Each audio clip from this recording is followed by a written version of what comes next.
So throughout your training, how many NFL hopefuls, if you have an estimate, would you say you've worked with over those 7 years? Oh boy.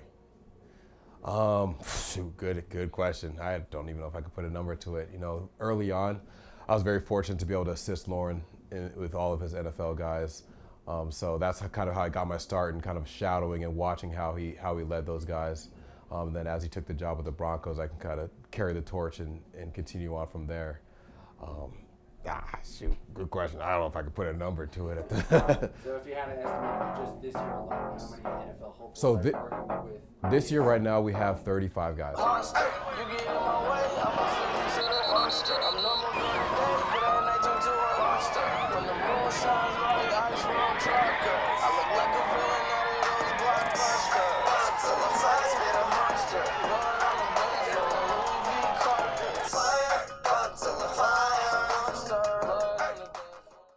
I was on the Utah Blaze, and I don't think they exist anymore. But I did there. I was in Tri-Cities, Washington, in the IFL. I played a little bit with the Crush while they were here up in Fort Collins. So kind of bounced around, did a lot of bouncing around in and out of camps. I started training here 10 years ago, and then I started actually becoming a coach 7 years ago. So in the midst of playing on arena teams and going back and forth with tryouts and things of that nature, I would always come back here and train with Lauren. And it wasn't until about 2 years of that process I kind of decided that this is the field I wanted to be in. So it's kind of all over the place. I think the most everybody can, the least everybody can hope for is a shot. Because a lot of these guys just need to get their foot in the doors. And you look at like a guy like Austin Eckler and guys of that nature who just needed a shot to take off. A lot of times it's you need that one scout that thinks that can vouch for you. Throughout this process, it ranges. We'll have a lot of guys that won't get drafted, but will sign free agent contracts right after the draft, or get minicamp invites. So a lot of guys will get that shot. It's what they do with it is going to be that determining factor. I've been the voice of Colorado School of Mines football for 3 years now, and it's been really fun to watch the program evolve as they've won championship year after year. Yeah, it's been really fun seeing the way that team's evolved in my 3 years there as they just keep adding talent. It's a program with a high level of expectations.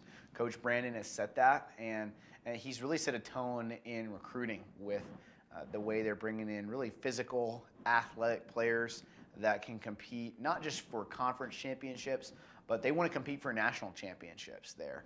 And so they've really started bringing in the type of kids that you need to win. Well, Jimmy, first of all, you got to start with his intensity. His overall attitude, his disposition is just great. He's got that energy, the juice, as the kids might say. And he just brings that attitude, that swagger to kind of everything he does. Jimmy Bauer, so I actually heard about Jimmy earlier on in the process through his strength coach. So Trevor Florendo at Mines had recommended Jimmy to come up here. And Jimmy is a competitor. I love working with him because each and every day he's always trying to find that edge. He's trying to figure out what he can do to maximize his time here. Not just while he's here, but while he's at home as well. So he's a guy that you can tell plays lights out, and if you check his film, he does play lights out. He moves really, really well, and the way that he attacks this process, I'm excited to see how his results will be. I've gotten to know Jimmy a lot in the past year, and it's been a lot of fun.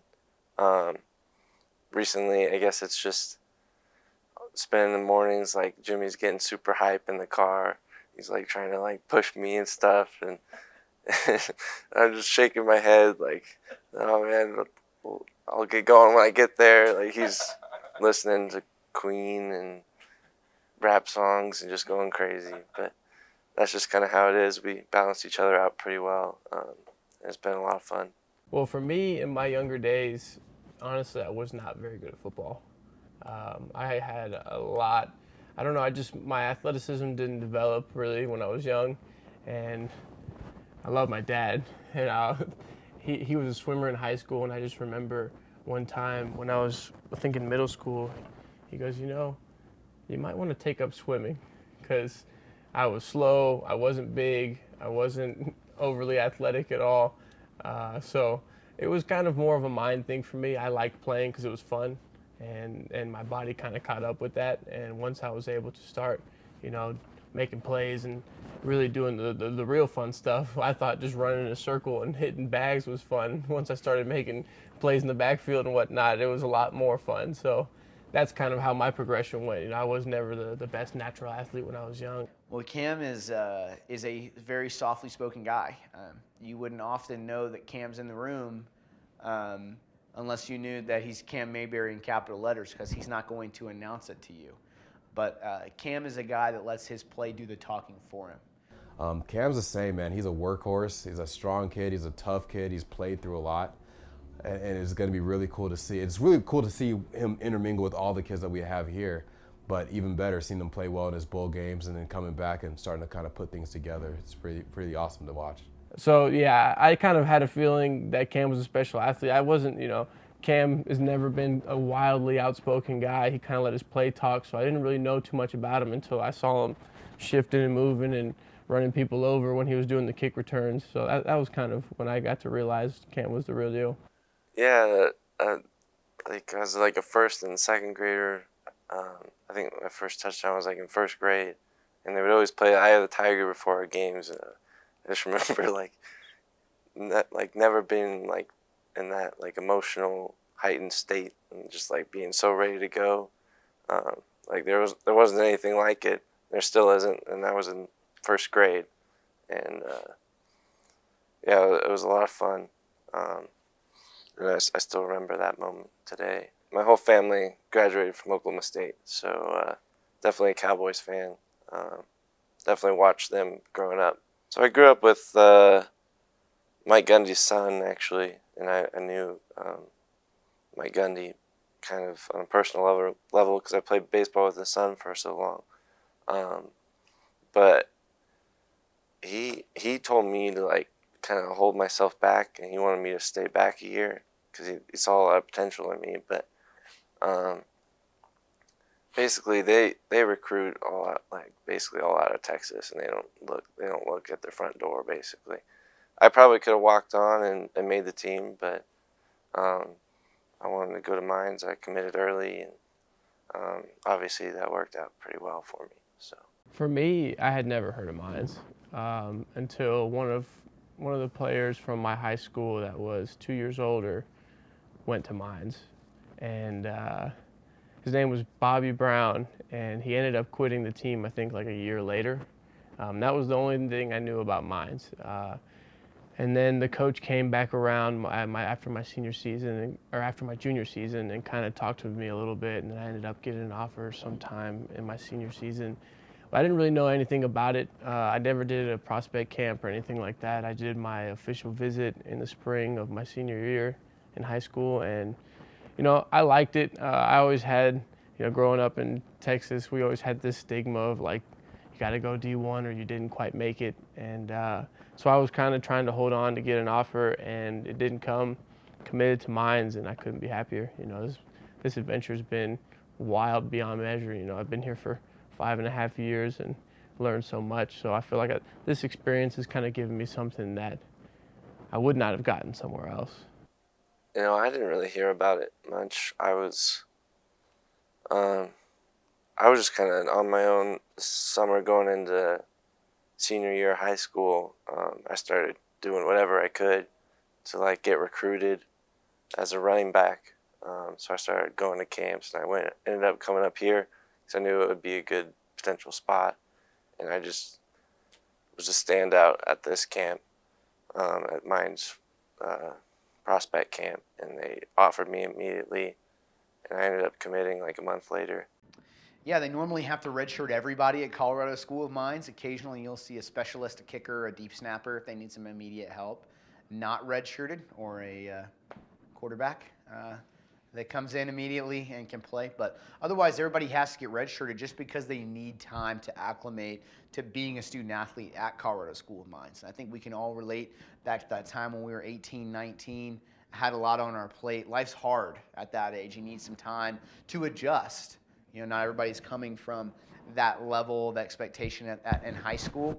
And it's great for those guys to be able to come in, learn to be students, get in the weight room, give their bodies and their minds some time to mature and kind of get settled in to not just college football, but college in general, being out of mom and dad's house and having time to grow as a person. Well, in high school, I always had like an aptitude for math and science. You know, I was never lagging, and I always took advanced classes. But to be honest, I did not know what I was getting into, and I don't think I was prepared when I came here. First few semesters really got after me academically, and I think that was part of the reasons that I was having struggles on the field also, is that I was so stressed. But you know, with the older players and some of my teammates, they really pulled me through and helped me out with that. They kind of showed me how to study, because in high school, I didn't study much, and it was kind of just something that came naturally. But here, there is no natural aspect to the academics. You know, you have to study. You have to have a timely regimen. You have to schedule your days, and that's something that I never had done before. I showed up my first semester and went to class and kind of just, you know, wrote a few notes and then figured I'd figure it out before the test, and that is not how it worked. So I had to learn the ways of minds before I could really be successful here. I don't know. I feel like my first semester here wasn't that bad. I kind of liked it, and it was just weird because everyone was like hating it, and like, but then the second semester I kind of fell off that wagon because I think I didn't come with like the same attitude. But yeah, it's definitely hard. You gotta attack it academically, or else you don't have a chance, honestly. If you're not 100% invested here academically, you're just not gonna make it. So when did you guys know that, boy, we're here at college, I really want to pursue the next level? I imagine Cam will tell you the same thing, but our last playoff game here, we lost, and we came into the locker room, and when I saw Cam, I went and gave him a big hug, and I said, let's go chase our dream, man. Let's go make it happen. And he was completely synonymous with that thought process, and that, yeah, let's go chase our dream. We're not done here yet. So that was a pretty special moment, honestly. That was something I definitely remember about me and Cam's relationship, is that moment when everybody's kind of broken down, and I saw him and I had a vision for us. That was a great moment. I just knew we weren't gonna give up on the game that we loved. It wasn't the end for us, so that was really special. Obviously, I've been dreaming about this for a long time. I always knew I was a special football player, honestly, and I just had to make it happen through my work ethic and stuff like that. And just kind of happened this year that all the teams start showing up, and just kind of made it more real. And now it's really real, and it's just making it happen now. Me and Cam are both going to the pro day at UNC in Greeley on March 10th, and you know, it's showtime. You know, that's where we make or break, kind of, for small school guys. You don't have much to fall back on, and if you don't test well, then they might move over you. So, you know, we got a lot riding on it, but we've been working hard. We've been working steadily, consistently for a while now. You know, it's kind of a congregation of all of our efforts, not just this pro prep training, but our whole lives. So, looking forward to it. You know, it's going to be a big moment, and I think we're going to shine. Yeah, it's kind of, I mean, this is what we've been training for the past 8-10 weeks. It's kind of that next step to either propel yourself into a spot that that'll set you up to be on an NFL team, or kind of just be washed over. So it's a big moment. You just gotta attack it and have fun with it. I don't think it defines me as a football player if my pro day doesn't go well. You know, I'm putting a lot of time and effort to make sure that it does go well. But, I mean, the tape doesn't lie, and if you're dominant on the football field, hopefully that's enough to get you onto another football field. Unfortunately, there is a big system, and this is a huge business, and they're not going to be willing to take as many risks with their money if you know, you're not testing well, if you're not testing like your peers. So pro day needs to go well, really. The film speaks for itself. You know, if anybody watches the film of Cam play, nobody's going to doubt him. You know, you watch him play, he's going to get to the end zone. But the problem is that right now we're being compared to other Division II players, and in order to get a metric on how we will compare with bigger school players, it'll be how the numbers come out for Pro Day. So I think that film speaks volumes, but for us having the competition that we had, the Pro Day is going to be huge. So how important is the actual athlete's Pro Day? Very, very important, because again, with the NFL, they have thousands of kids that are coming out every year, so they need some sort of filtration process, to get guys looked at, especially guys that aren't playing on primetime TV. So with the Pro Day, you're getting your 40-yard dash, your jumps, your bench press, your 225 for max. So all of these numbers are going to be put in a database that are going to further separate some kids from others, that allows scouts to kind of pick and choose who they want to see. I think there's a lot of things that come into being drafted, but it's definitely a big one, because again, that gives them numbers against guys that they don't necessarily play against or necessarily see. I think to say that they don't have anything to lose is tough, because again, a lot of these kids still play football for a very long time. A lot of them grew up wanting to play in the NFL since they're 4. So I think to say that there's nothing to lose is tough to say to them, because at the end of the day, it's their dreams. Yes, they've been placed in a very, very good track academically and hopefully career-wise, but I think just like any kid's dream to play in the NFL, I think that's a big thing to lose.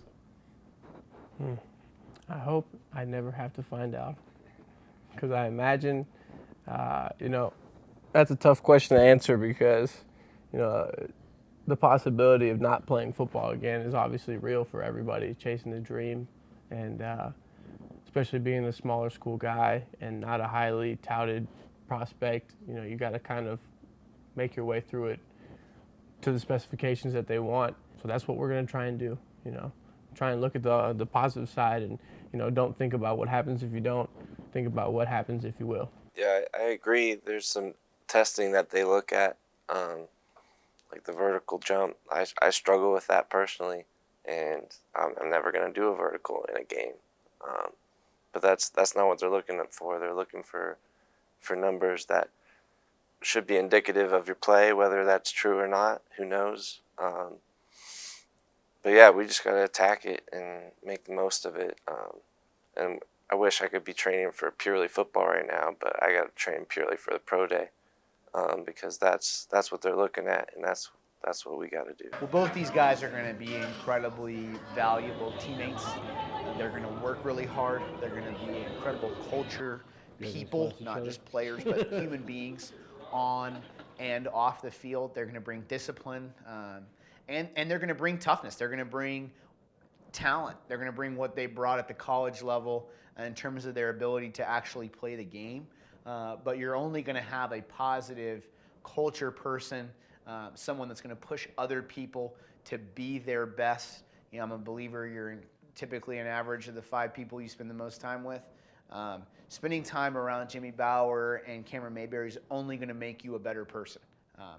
Locker rooms are only going to be better for having those guys in. Well, I challenge them to actually start to look at the rosters and start to see, like, if you do the things that you're supposed to do, you'll potentially get a shot. But if you don't do all those little things, it's really, really hard to get yourself seen. No matter how this ends, we have a platform right now that others are listening to, and if we can inspire others to chase their dreams, I feel like that is a job well done by our part. Obviously, I want to make it and I want to play, but growing up never being the best athlete, I was just clamoring for a reason to believe other than I thought I could do it, and if I could be the reason to believe for somebody else, whether it be a kid that wants to play football or somebody that wants to grow up to be a doctor, whatever adversity you might be facing, it's not too big, and I've never seen a wall bigger than the walls to get into the NFL, but if I can climb this wall, then I'd like to be able to inspire others to climb their own.